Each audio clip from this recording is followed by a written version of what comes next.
আসসালামু আলাইকুম। আমি ডক্টর মুজিবুর রহমান। আজকে দেখাবো যে আমাদের এখানে আমি ডিম কিভাবে সার্ভ করি। আমি সাধারণত দুইটা উপায়ে ডিম করি, একটা হচ্ছে অমলেট আর একটা হচ্ছে সিদ্ধ ডিম। আপনারা যারা আমার সেমিনারে ছিলেন যে কোলেস্টেরল ডিম, আমি কয়টা ডিম খেতে বলেছিলাম এবং কিসের জন্য 4টা ডিম খেতে হবে সেটাও বলেছিলাম। তবুও রিপিট করতেছি যে ডিম নিয়ে ভয় পাবেন না। ডিমের সাথে আমাদের যে ব্লকেজের যে সম্পর্ক, এর সাথে কোনো সম্পর্ক নাই।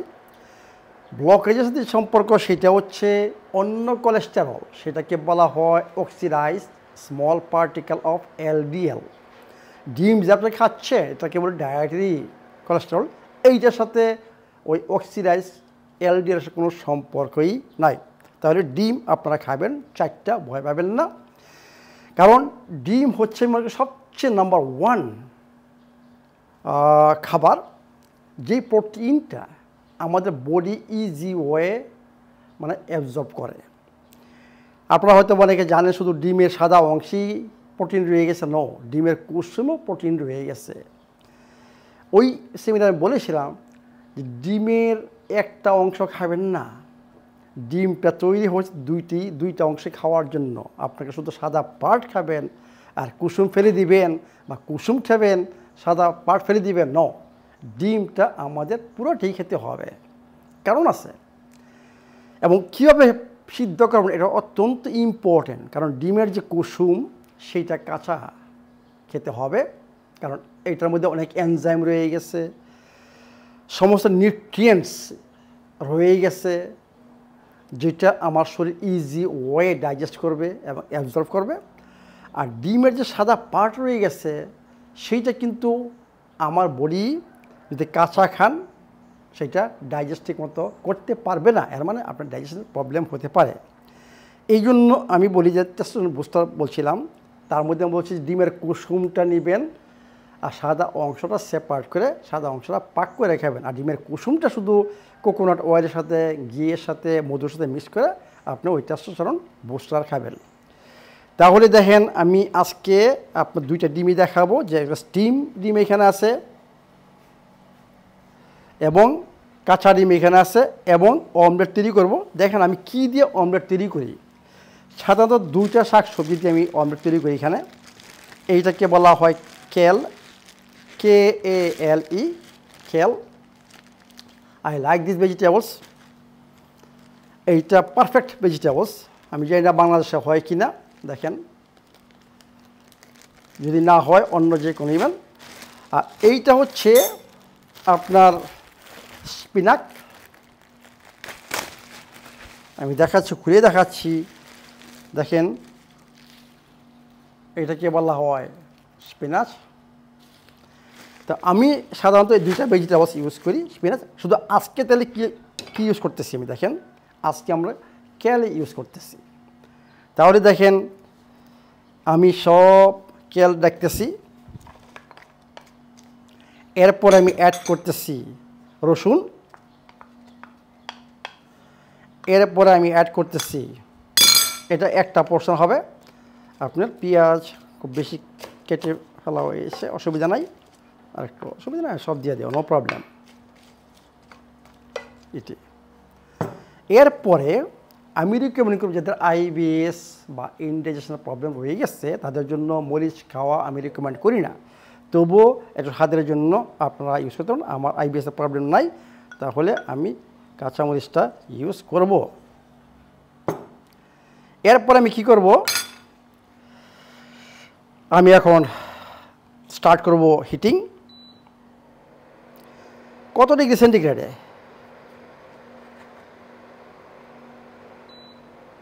আমি করব 80 ডিগ্রি সেন্টিগ্রেডে, মানে যাতে আমার খাবারটায় যে শাক সবজিটা রয়েই গেছে গ্রিন, এটা যাতে গ্রিনই থাকে, খুব বেশি যাতে না হয়। এরপরে দেখেন সব কিছু মিক্স করলাম। মিক্স করার পরে আমি কি ইউজ করব, আমি কোকোনাট অয়েল, এইটা শেষ হয়ে গেছে, এইটা নিব। কোকোনাট অয়েল আপনি আমি 2 চামচ দেবো, কারণ আমি কোকোনাটটা খুব লাইক করি।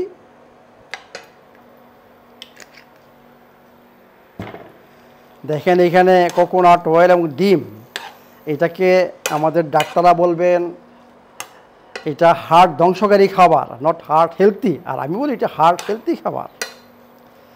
এরপরে দেখেন 2টা অপশন আছে। আপনাদের কাছে মনে হয় এই লিকুইড অ্যামাইনোস নাই, যদি না থাকে আপনারা হিমালয়ান পিঙ্ক সল্ট ইউজ করতে পারেন। তা আমি লাইক করি অ্যামাইনোস, আমার এখানে আছে, আমি এখন দিচ্ছি। ওকে, এরপরে আমি এটা মিক্স করব। কিন্তু এখানে একটা কথা হলো যে ডাকনিটা আনা হয় নাই।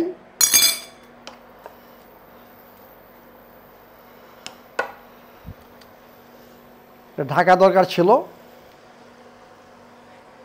আচ্ছা, আমি নিয়ে আসতেছি।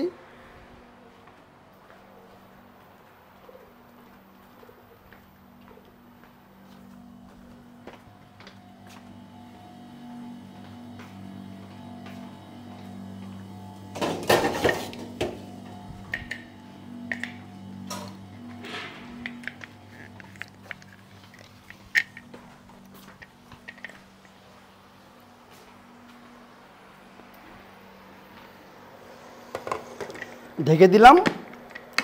আমি জাস্ট খেয়াল করব যে জাস্ট একটু কালার কিন্তু গ্রিনই থাকবে, মানে পাতাটা একটু সিদ্ধ হয়েছে। এরপরেই আমি 4টা ডিম এখন আমি ভাঙতেছি।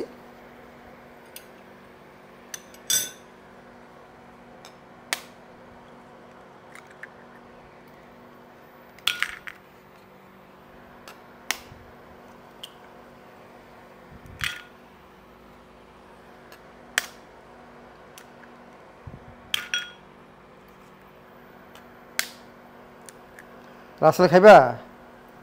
ওকে, তাইলে আমি সবগুলা ডিমে দিয়ে দিচ্ছি।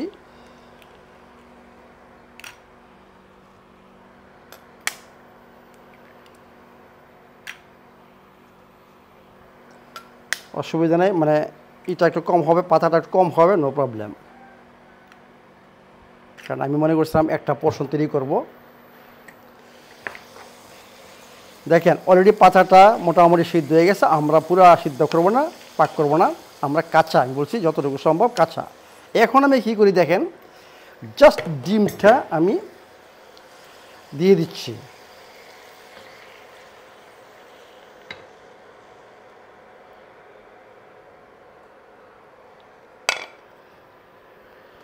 এখন আমি একটু ব্ল্যাক পেপার ইউজ করব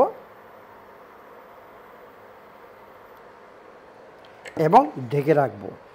দেখবো যে ডিমের সাদা অংশটা যদি রেডি হয়ে যায়, এর মানে আমাদের অমলেট অলরেডি রেডি। মানে সাদা অংশটা সাদা হয়ে যাবে, একটু সিদ্ধ হবে, মানে পাক হবে, আর ডিমের কুসুমটা থাকবে কাঁচা। আমি চাই যে ডিমের কুসুমটা আমাদের কাঁচা খেতে হবে। দেখেন আমি সবসময় বলি যে একটা ভালো জিনিসও, একটা ভালো খাবারও, এখানে সব কিছু অর্গানিক, একটা ভালো খাবারও আমরা শুধু খাবারের পাকের মাধ্যমে আমরা এটাকে নষ্ট করে ফেলতে পারি।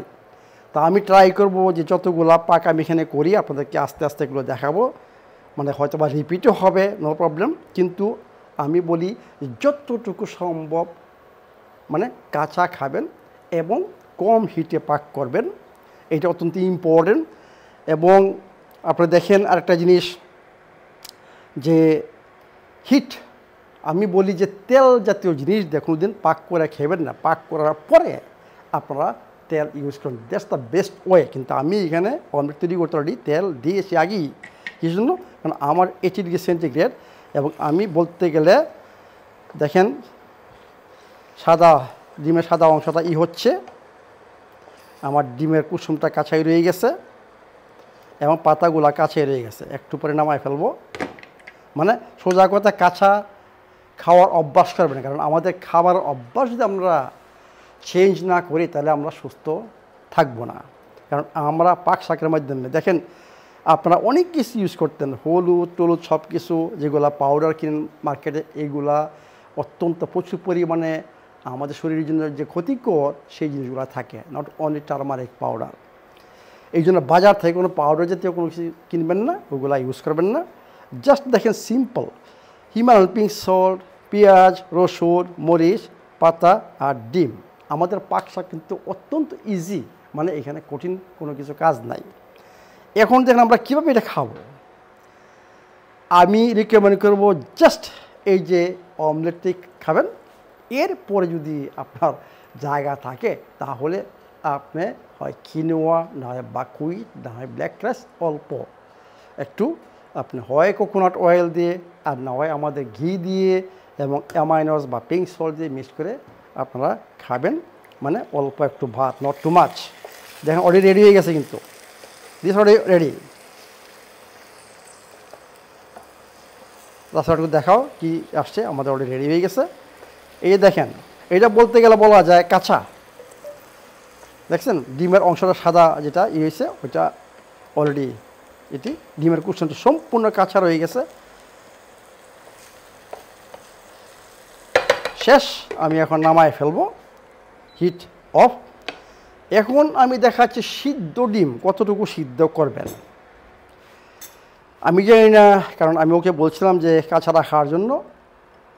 আমি চাচ্ছি যে আপনারা ভিতরে যে কুসুমটা সম্পূর্ণ কাঁচা থাকতে হবে, মানে উপরে একটু পরিষ্কার করে এই চামচ দিয়ে কুসুমটা মানে খাবেন। দেখি কীরকম হচ্ছে এটা। আমার মনে হয় কয়েকটা ভিতরে মনে হয় শক্ত হয়ে গেছে অলরেডি, যা বুঝতে আসি। এনি হাও দেখতেছি শক্ত হয়ে গেছে, এটা হয়নি। দেখেন এটা অলরেডি হয়ে গেছে, এটা অলরেডি সিদ্ধ হয়ে গেছে। This is not the same. এইটা না, এইটা থাকতে হবে সম্পূর্ণ লিকুইড, মানে কাঁচা। মানে আপনি ট্রাই করেন, দেখেন। আমি মনে করি যে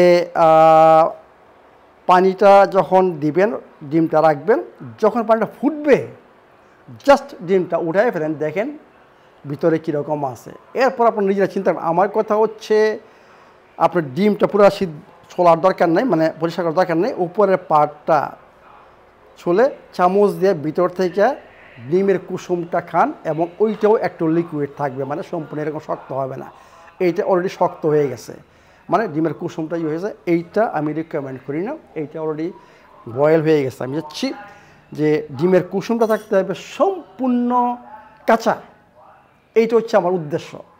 তাহলে ডিম আপনারা খাবেন। আমি মনে করি ডিমটা হচ্ছে প্রত্যেক দিন আমাদের খাওয়া উচিত, কারণ আমাদের ব্রেন ফাংশন থেকে আরম্ভ করে, আমাদের হার্ট ফাংশন থেকে আরম্ভ করে, লিভার থেকে আরম্ভ করে, আমি বলছিলাম যে ডিমের মধ্যে রয়ে গেছে দুইটা জিনিস, একটা খোলিন আর একটা হচ্ছে লেসিটিন। খোলিন আমাদের লিভার এবং ব্রেন ফাংশনের জন্য অত্যন্ত ইম্পর্টেন্ট। ওইটা নিউরো ট্রান্সমিটার তৈরি হয় আস্তে খোলিন। আর লেসিটিন হচ্ছে আমাদের শরীরের কোষগুলোর যে আবরণগুলা, সেই আবরণগুলো ফসফোলিপিডস থেকে তৈরি হয়, এটা হচ্ছে লেসিটিন। আমাদের ডিম না খাই আমাদের বডি ঠিক মতো কাজ করবে না। ডিমের মধ্যে শুধু একটা জিনিস মনে রাখবেন নাই, সেটা হচ্ছে ভিটামিন সি। আর বাকি সব আমাদের শরীরের নিউট্রিয়েন্টস, মানে সেলের যে খাবার, সব খাবার ডিমের মধ্যে রয়ে গেছে। এবং সবচেয়ে বেস্ট অ্যাবজর্বেবল প্রোটিন হচ্ছে ডিমের প্রোটিন, অ্যালবুমিন। এইটা আপনারা মনে রাখবেন। তাহলে আমরা আজকে ডিম কীভাবে পাক করতে হয়, কয়টা ডিম খাবেন, কিসের জন্য খাবেন, এগুলো একটু বললাম সংক্ষেপে। তো আমরা এখন এনজয় করব, মানে আমাদের ব্রেকফাস্ট 12টা অলরেডি বেজে গেছে, 11টা না, এখন পর্যন্ত খাইনি। তাহলে এখন আমরা এইটা খাবো। রাস্তা তুমি ট্রাই করতে পারো।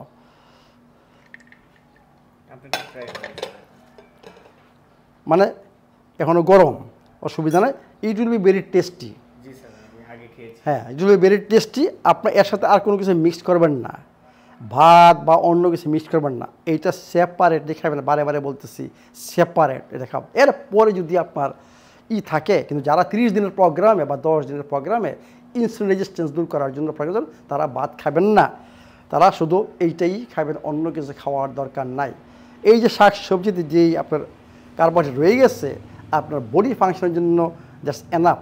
আমি বলছি 10 দিন যারা প্রোগ্রাম করবেন তাদের জন্য এডিশনাল ভিটামিন বা মিনারেলসের ফর্মুলা দরকার নাই, যারা 10 দিনের বেশি যাবেন 30 দিন, ওদের জন্য মাস্ট অ্যাড করতে হবে একটা ভিটামিন এবং মিনারেলসের ফর্মুলা। এইভাবে আমরা ইনসুলিন রেজিস্ট্যান্স দূর করব এবং অনেকগুলো রোগ থেকে আমরা সুস্থ থাকব। তাহলে আজকে আমরা এখানে শেষ করলাম এটি যে ডিম কীভাবে আপনারা খাবেন, কয়টা ডিম খাবেন, কিসের জন্য খাবেন মোটামুটি বলা হয়েছে। তো ডিম এনজয় করুন এবং আমাদের এখন সেলস অফিসে আমাদের শোরুমে এখন কিন্তু আপনাদের জন্য যেই ডিম আমি রেকমেন্ড করি সেই ডিম অ্যাভেলেবেল। আপনারা আমাদের এখান থেকে ডিম কিনতে পারেন, এখন ডিমের সাপ্লাই এখন আছে, তাহলে ডিমটা কিনে নেবেন। Thank you very much.